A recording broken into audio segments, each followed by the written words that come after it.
Thank you. Thank you, everyone. Thank you, Raj and Sharon, and everyone else involved. It's really, truly a pleasure to be here, and really excited to be able to present what I hope is a fairly comprehensive overview of a topic that is pretty near and dear to me, and I think at least the three of us up here right now.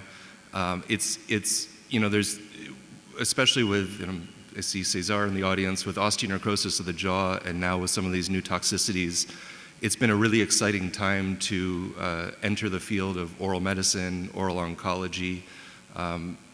We don't generally expect there to be sort of new conditions that we're encountering every 2 to 3 to 4 years, and it's been a very fun ride over the last 15 to 20 years, from sort of beginning of training to full-on clinical practice. So I added this, what's old is new again, because we're not actually going to talk about old mucositis at all, but sort of these new and emerging areas, and I'll tell you as much as I think we know about it. My disclosures. So this is the outline we'll cover in about 15 minutes or so, and I'll make sure to leave enough time for hopefully some questions, and also, of course, for Sharon's talk. I have this split up basically between toxicities that we have identified and described associated with targeted therapies, and you see the list here, and I won't read these out loud, as well as the immunotherapy-related treatments, the immune checkpoint inhibitors. And with the targeted therapies, this is really limited to agents where we actually have approved therapies. So I might delve a little bit into some experimental therapies, at least with some of the experiences I've had clinically. I'm fortunate to be at a place at Dana-Farber where I encounter many patients on clinical trials, oftentimes first-in-human trials. So I've been encountering all sorts of toxicities that at times we don't know exactly what we're dealing with at first, and then an N of 1 becomes an N of 3, becomes an N of 10, and we have a much better idea of what we think is going on. And so I'll start with the mTOR inhibitors. I think this is a targeted therapy that now at this point most of us in this room are actually very sort of comfortable and familiar with, and we've all seen presentations, and many of us have encountered this toxicity. It was very interesting when we first started encountering this. This was in patients on various phase 1, phase 2 studies, and we really didn't have a whole lot of experience at that point with transplant, largely solid organ transplant patients on sirolimus, although there were some sort of early reports of toxicity associated with sirolimus as well. And it was just with the experience of having these patients referred to us that it became evident sort of what we were dealing with, and sort of how unique and different this was from what we would potentially anticipate, but also how similar it was to other conditions that we actually routinely see in oral medicine. And that's going to be a little bit of a recurring theme with this talk. So the mTOR pathway, I think, as we all know, it's frequently upregulated in various cancers and associated, ultimately as far as a cell function with essentially cell proliferation. So it's been a very important target within this sort of PI3K/AKT mTOR pathway. Those are the 3 mTOR inhibitors that are actually FDA approved in the US, sirolimus, temsirolimus, and everolimus. Everolimus is by far the one that's used the most in oncology setting. There's another agent that's actually not FDA approved that we have quite a bit of experience seeing the toxicity, but the toxicity is no different than what we see with the other class of mTOR inhibitors. And what's unique with this toxicity is it basically mimics Aphthous stomatitis. So as you can see in this clinical image, you see a nice, well-defined sort of ovoid, round ulceration, fairly shallow, very well-defined, relatively small compared with what we might see with a sort of a classic mucositis, and with this very well-defined halo, erythematous halo surrounding the lesion, just like we would see in patients with Aphthous stomatitis. They tend to develop acutely. So unlike traditional chemotherapy-induced mucositis, we would expect 7 to 10 days after delivery of the agent. In some cases, not all, we can actually see this develop within 2 to 3 days of starting the medication. So really, really rapid. And they tend to be recurrent, but they also tend to diminish with time. So the good sort of cutting to the end of this is, in most cases, this is actually a toxicity that tends to just burn out with time or without requiring any really significant intervention. And it's certainly dose dependent. So in various studies, especially with phase 2 studies and the phase 1 studies, we see more toxicity in the higher doses than lower doses. Management, topical steroids can work very effectively. This is something that we started with sort of an empiric approach, and I'll talk about that in a minute. But as we heard 1 or 2 years ago, when the SWISH trial was presented, we actually have some good prospective data now also demonstrating that topical steroids can be effective in actually prevention as well. Palliative care plays some role, but in most cases, for example, the patients that I'll talk about that we reported a few years ago, the reality was that palliative care really wasn't doing anything for these patients, and it wasn't until we actually got our hands involved and provided more specific care that we saw improvement. And in some cases, dose modifications may be necessary, but for the most part, in the ways in which these agents are used now, according to standard protocols, it's not usually necessary. So just some clinical examples. Again, typical Aphthous-like ulcerations, but I think what's important to point out is obviously location and size can be an important factor. So imagine having this 1.5 cm ulceration posterior soft palate, very difficult. And also interestingly, we oftentimes see what we refer to, at least in oral medicine, as an herpetiform presentation of Aphthous stomatitis. And so you can see there's actually multiple small Aphthous ulcers that develop and then coalesce, forming larger ulcerations such as this one, where actually if you'd seen this patient from an extraoral standpoint, there's actually significant swelling just because of the amount of inflammation. So there have been a few publications describing the effectiveness of corticosteroid therapy in managing this condition. I think before the SWISH trial was published, our paper describing 17 cancer patients, multiple diagnoses. These are patients who were on various open-label phase 1 and phase 2 trials. They all had, again, very rapid onset of ulcers, painful. Obviously, these were the patients that were referred to us for specialty care because they didn't get better on their own. And nearly all demonstrated improvement, and oftentimes improvement within just a matter of days, 1, 2, 3 days, with either topical steroids, intralesional steroids, so injected steroids, directly at the site of the lesion, and actually in one case, use of systemic steroids because of the extent and number of ulcers and degree of toxicity, with a phenomenal response with systemic steroids.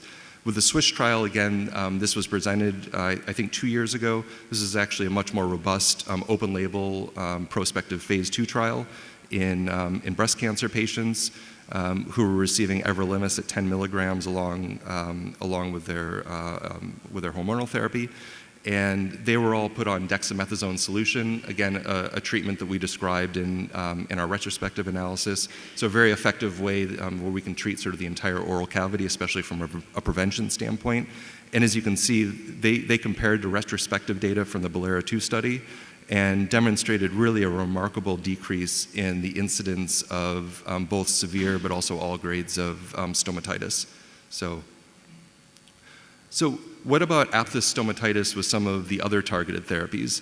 And I include this diagram here, which I think some of you are probably familiar with, and I'm by no means an expert in these various pathways, but it's clear that there's quite a bit of sort of crosstalk and interaction between some of these pathways, such that, well, we were focused more on mTOR specifically because they were mTOR inhibitors.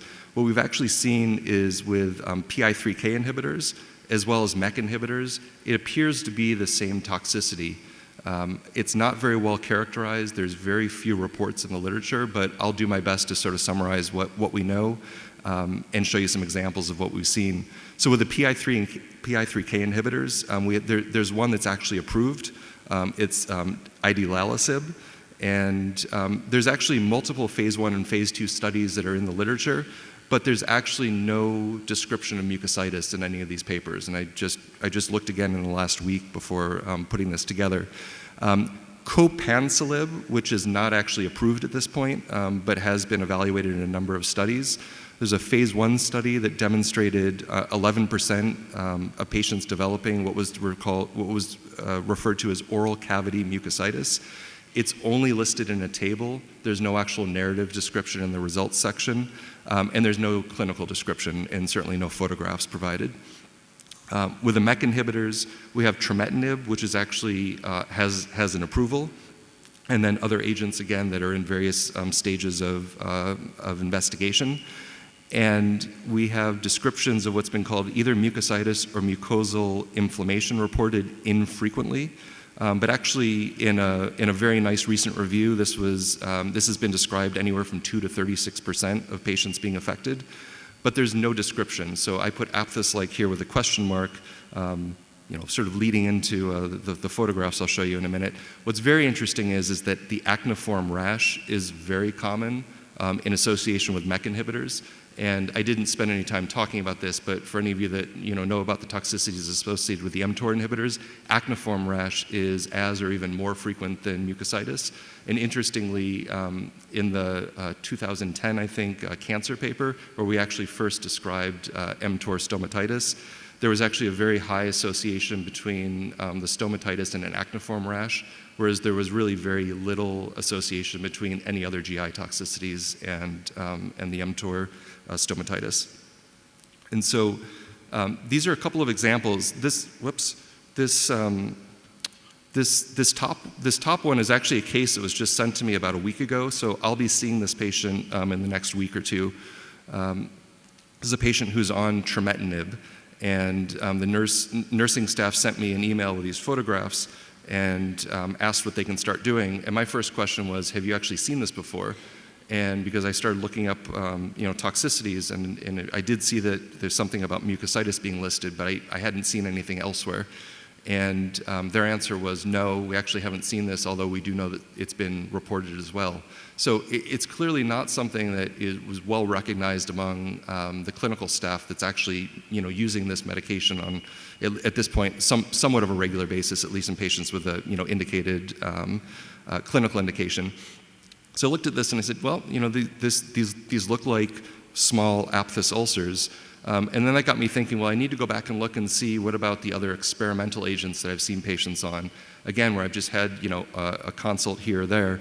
And this is actually another MEK inhibitor. Again, a single patient that had been referred to me, but again, acute onset very shortly after starting the agent with these very painful, quite severe, again, aphthous-like ulcers. A couple more examples. This was a patient that I had seen on idelalisib, again, the PI3K inhibitor, which you can see again looks exactly the same as what we've seen in the more severe mTOR inhibitor ulcerations. Again, manage these patients with a combination of topical and intralesional steroid therapy. And this is actually probably the most interesting. This was a patient who was on combination 2 agents on, again, an experimental protocol, a MEK inhibitor and a PI3K inhibitor. This patient developed such severe toxicity that they are actually admitted to the hospital because they couldn't, they were in so much pain and they couldn't eat, not because of any other toxicity. I was consulted within, I think, 6 or 7 hours of the patient being admitted. I hadn't seen MEK or PI3K inhibitor toxicity before, but we were seeing a lot of the mTOR inhibitor toxicity. And looking at the pathways and looking at this patient clinically, I said, this has to be the same thing. And we need to put this patient on systemic steroids. And the team actually had to sort of hem and haw for about 12 to 16 hours. And the patient's family was pushing harder and harder, I remember. And finally they gave in and they said, okay, we're going to put the patient on steroids. And within 24 hours, she was tremendously better. So switching gears completely is toxicity that we associated with the tyrosine kinase inhibitors, the TKIs. And these are primarily the anti-VEGF targeted TKIs, with Sunitinib being the primary medication here, but also sorafenib and a few others that I'll mention. Again, these have a fairly specific anti-VEGF target. And the clinical features, for the most part, I would say, are very poorly described in the literature, almost not described at all. But it's a normal appearing mucosa, and the patients will report a sensitivity in the oral cavity and usually limited to the tongue. And interestingly, oftentimes it's not just a sensitivity and sort of dysesthesia, but also associated taste changes, and these oftentimes go hand in hand. What I find very interesting, again, is for those of us that sort of practice in oral medicine outside of oncology, we see patients with oral dysesthesia on a daily basis. It's probably one of the most common conditions we see. So it's something that naturally occurs in the normal population. And it's not to say it's exactly the same as how these patients present, but in many ways it's very, very similar. They don't typically have any sort of burning or tingling or paresthesia at rest. but with eating, drinking, sometimes even just with water, the water will make their tongue feel like it's on fire. So it can be really debilitating for patients who develop the toxicity.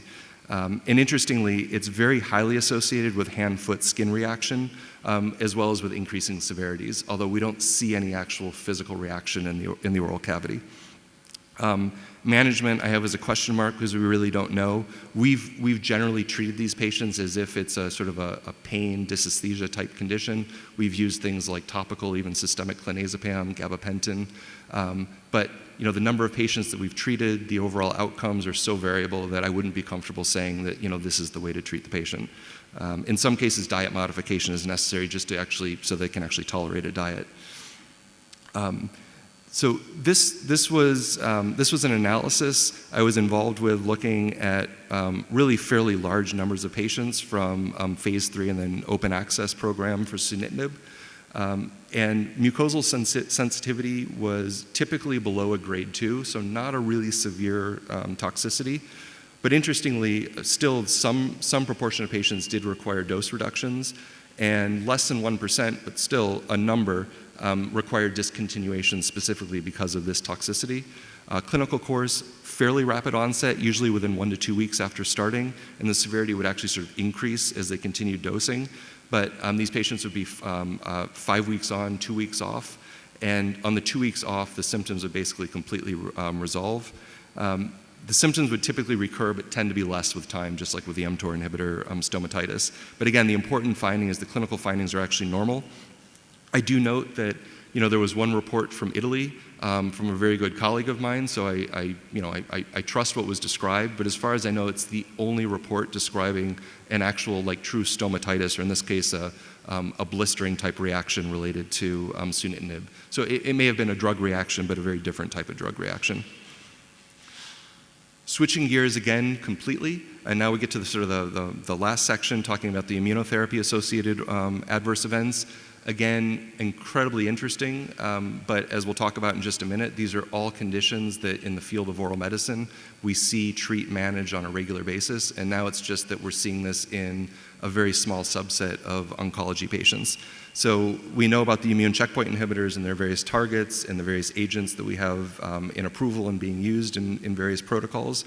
So interestingly, the primary clinical feature that's been reported, described, and I think many of us in this room have seen many cases now, is lichenoid inflammation. So essentially a condition that mimics what otherwise we refer to as oral lichen planus, or systemic lichen planus. In this case, you can see this patient has both skin and mouth lesions, very typical sort of white reticulations, erythema, maybe focal areas of ulceration. I'll show some examples. The time to onset is incredibly variable. So what's been reported, at least for the skin, is about a 3 months mean onset, but the range is all over the place. And I'll show you in just a minute. I have one case that developed after a single infusion. Bullous pemphigoid has been reported in the skin, but not in the mouth, and it's nothing that I've heard of, even anecdotally, from any of my colleagues. Sicca syndrome, so like a Sjogren-like syndrome, has been described, at least it's actually been described in other series as well, but very well described in this series of 4 patients from Hopkins. Very abrupt onset of symptoms, very severe dry mouth and dry mouth symptoms. I saw my first patient with this about 2 months ago or so, and interesting, she had been on for months and months, and then just all of a sudden out of the blue, it was like her salivary glands shut off. The last one, which is really interesting, is so there's an indication for immunotherapy in patients who are status post an allo transplant for lymphoma and then actually have relapse disease. And some of these patients, and for those of you that are aware of familiar with the literature, have had some really long-term durable responses after relapse and then being treated with immunotherapy. But it's been very well described that these patients are at risk for basically inducing graft-versus-host disease from the immunotherapy, addition of the immunotherapy. And this can present as acute or chronic or with overlap forms. And it's very distinct, as I'll show you in a minute, from the otherwise lichenoid inflammation, even though graft-versus-host disease can very much appear similar to lichen planus. So from management standpoint, the lichenoid disease, we basically treat with topical steroids, possibly dose modifications, although we don't really know, how long once the system's turned on does it stay triggered.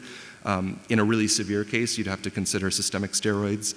With Sicca syndrome, it's really largely palliative treatment, sialagogue therapy like pilocarpine, and obviously, careful dental evaluation, fluoride. These patients are over a period of time going to be risk for dental complications. So this is a patient on a head and neck cancer protocol we have open at Dana-Farber, where patients receive neoadjuvant nivolumab before surgical management of their oral cancer. Patient had a cancer of the right side of the tongue. I was seeing this patient just after surgery, where they, were developing pain symptoms throughout the mouth, largely sensitivity to different foods and drinks. And as you can see, really beautiful example of nice lacy reticulations, focal erythema with reticulations, very focal area of erythema here. There's actually an area of ulceration in this area with an edentulous ridge. Similar findings on the other side. I didn't include the follow-up. I put this patient on topical dexamethasone solution and had the opportunity to see them for 2-week follow-up, actually just today's Friday, I believe. I saw them on Tuesday, and they had already a 50% improvement in symptoms and clinical response after only 2 weeks, which is amazing.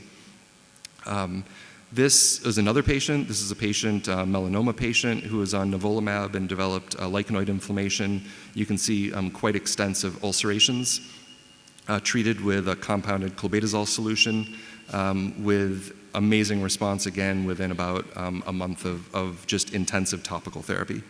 No changes otherwise. And then this is a patient who developed an acute GVHD eruption following their initial cycle of pembrolizumab. Interestingly, this patient was actually being treated for metastatic colon cancer. So the patient was actually status post a reduced intensity allotransplant for AML, was in remission, developed colon cancer, was put on pembro, and then had this remarkable acute GVHD eruption. Just extensive ulceration, classic lip involvement, which we have not seen in the otherwise sort of lichenoid toxicity with immunotherapy. And then this last bit is just sort of a collection of other toxicities that have been reported. Imatinib, there have been some lichenoid reactions reported. Again, very, very small numbers. Some cases of colitis, inflammation of the lips, whether lichenoid or not. And Stevens-Johnson syndrome is a known potential very severe toxicity with imatinib. With the EGF inhibitors, I'm always suspect including this because it's reported. We have so many patients on various EGF inhibitors, and the fact that I've never seen a patient with mouth ulcers related to EGF inhibition, it doesn't make me that confident to say that it doesn't exist, because obviously we just don't necessarily see everything. But it's hard to imagine that we haven't seen any patients referred to us with toxicity. Yet in the literature, there are reports of mucositis, and these are quotes, which rarely includes Aphthous ulcers, so I'm not sure what the mucositis actually was, or in another paper described as mucositis without mucosal changes. So it's possible some of these other pathways are actually getting targeted, or it may be like we heard about in the last talk that with certain genetic predisposition or various single nucleotide polymorphisms that in one individual certain pathways get activated while in others they don't, but I have no idea. Vemurafenib, BRAF inhibitor, I have not seen this toxicity, but there are a few reports in the literature of a similar type of reaction that can affect the skin, but affecting the oral mucosa. We get these sort of focal area of keratosis, but it's actually symptomatic and painful. And these lesions tend to regress and then on discontinuation, so no specific treatment. Squamous cell carcinoma, which is very well described at being increased risk of the skin, has been reported in the lip, but it's really not that surprising because it's a sun-exposed, essentially skin part of the body. And then the last thing I'll end on, which I think is probably the most speculative, is benign migratory glossitis, erythema migrans, or what we refer to as geographic tongue. And this has been reported in the literature, single cases related to bevacizumab, sunitinib, and sorafenib. So interesting, we know that these are all anti-VEGF targeted therapies. What about targeting VEGF should trigger Geographic tongue, a condition that we consider almost a variant of normal because it's so common in the population, and it's very rarely symptomatic. So we don't even know the epidemiology, but I would have to assume that if you took 100 patients with geographic tongue, you'll maybe have one patient that's symptomatic. So it's something we actually see very, very infrequently in the oral medicine clinic, but at times we do see, and it can be symptomatic. These reports were all onset with symptoms, and I buy into it a little bit only because I have 2 examples, and neither of these patients are on anti-VEGF therapy. They're actually both status post-allotransplant. These are patients that, per their report and per previous exams, had no clinically evident geographic tongue changes. And in the top example, this is a patient after low-dose IL-2 therapy that seemed to be a trigger for the development of the geographic tongue changes and really quite notable erythema migrans. This patient had mild symptoms, not that bothersome, but it was notable. This patient, very interesting, and I've been following for months. This just developed de novo, so I can't really target any specific therapy, but I've never seen a case of geographic tongue with this extent of findings. We actually did a biopsy just to confirm it's actually what we were dealing with because it was so atypical appearing.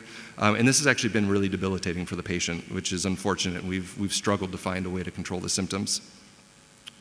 So I'll wrap up there. I think what we can say is with novel cancer therapies, there have been some novel oral toxicities, but again, what I think is really interesting is that in reality, they're really not that novel. These are all things that we see and manage on a daily basis. It's important to understand the risk.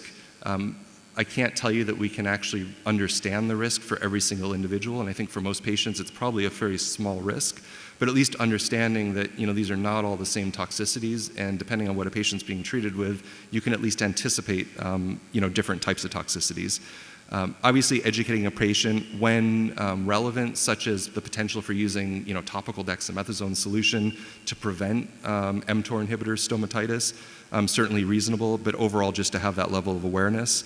And again, management really depends on a correct diagnosis. In some cases would require specialty referral.